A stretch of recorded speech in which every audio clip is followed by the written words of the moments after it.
எல்லாருக்கும் வணக்கம். எங்கள் சேனல் சப்போர்ட் பண்ண எல்லாருக்குமே ரொம்ப நன்றிங்க. தொடர்ந்து இதே மாதிரி சப்போர்ட் பண்ணுங்கள். இன்றைக்கி வீடியோக்குள்ளே போகலாம். இன்றைக்கி அரைச்சி வச்ச முட்டை குழம்பு எப்படி செய்யுதுன்னு பார்க்கலாம்.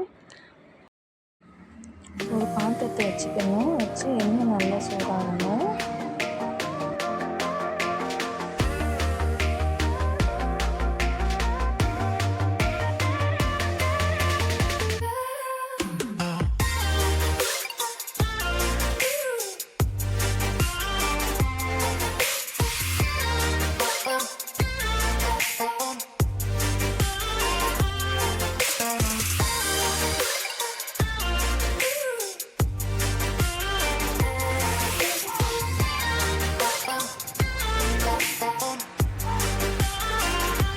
இன்னும் நல்லா சூடாகிடுச்சு. 2 கிராம்பு, ஒரு ஏலக்காய் சேர்த்துக்கணும். அப்புறம் ஸ்பைசஸ் எல்லாமே சேர்த்துக்கணும். பிரிஞ்சி இலை, அன்னாச்சி பூ அதெல்லாம் நல்லா சேர்த்துக்கணும்.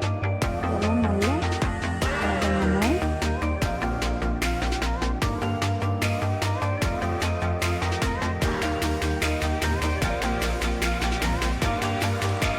பத்துலேருந்து 15 பூ பூண்டு, 4 துண்டு இஞ்சி சேர்த்துக்கணும். இஞ்சி சேர்த்து நல்லா வதக்கணும்.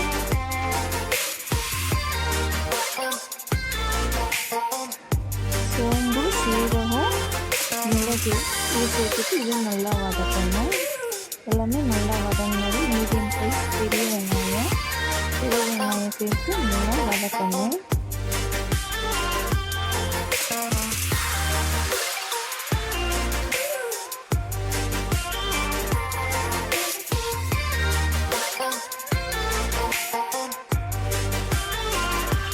ஒரு 3 காஞ்ச மிளகாய் சேர்த்துக்கலாம்.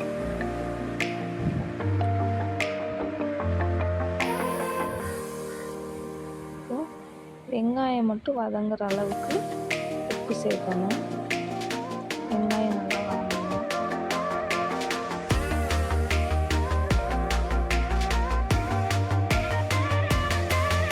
மீடியம் சைஸில் 2 தக்காளி கட் பண்ணி வச்சுருக்கிறேன். இந்த தக்காளி சேர்த்துக்கிறேன். இதெல்லாம் நல்லா வதங்கணும்.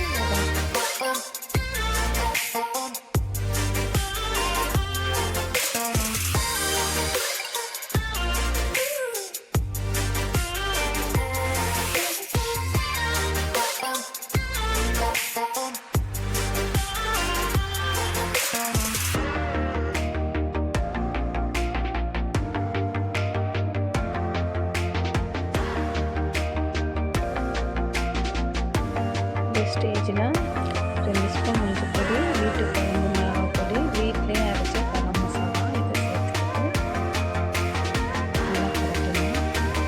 தக்காளி வெங்காயத்தோட அந்த மசாலா நல்லா செய்கிற மாதிரி எடுத்துக்கணும்.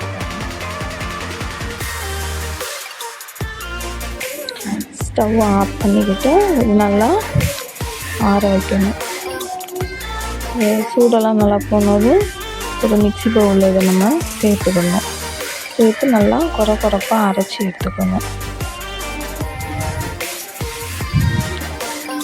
நல்லா ஆறிடுச்சு. இந்த மாதிரி கொரப்பாக அரைச்சி எடுத்துக்கணும். அதுக்கு ஒரு பாத்திரத்தை வச்சுக்கலாம். குழம்பு தாளிக்கிறதுக்கு தேவையான அளவு எண்ணெய் ஊற்றிக்கணும்.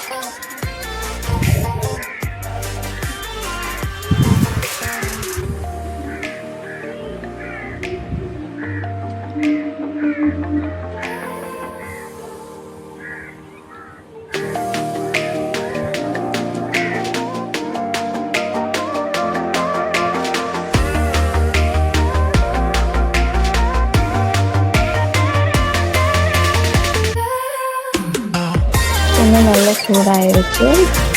கடுகு போட்டுக்கலாம். கடுகு நல்லா பொரிஞ்சிடும்.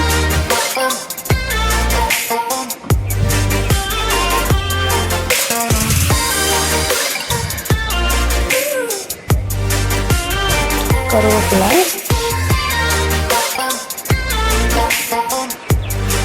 ஒரு 10 சின்ன வெங்காயத்தை இந்த மாதிரி 2ஆக கட் பண்ணி வச்சுருக்கேன். அதை சேர்த்துக்கலாம்.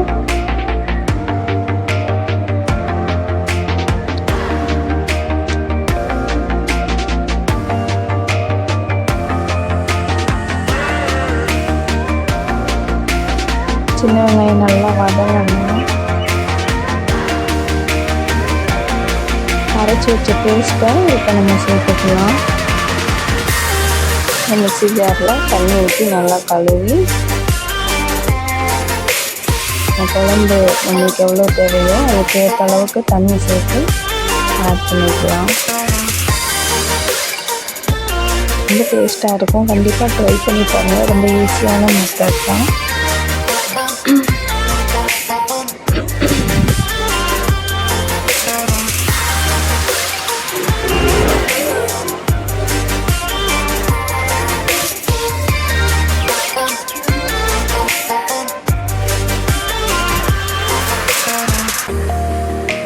இன்னும் கொஞ்சம் கூட தண்ணி ஊற்றிக்கலாம். திக்காக தான் இருக்குது.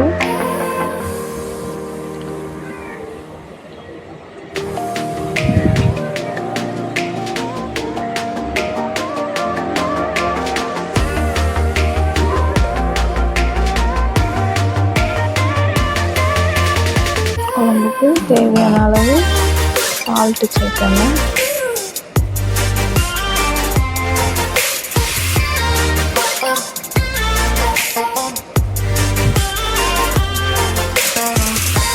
மூடி போட்டு மூடிக்கலாம். ஒரு கொதி வந்ததும்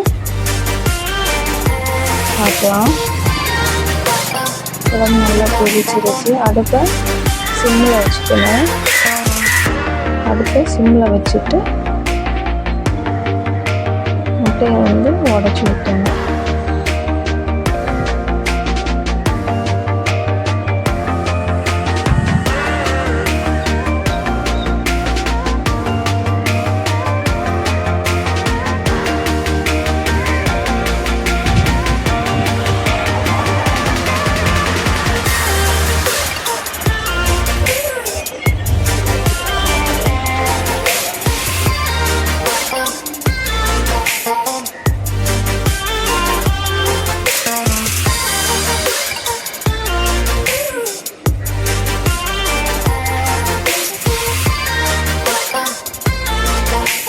எதுவுமே கிளறாமல் அப்படியே சிம்மில் வச்ச மாதிரி மூடிடணும்.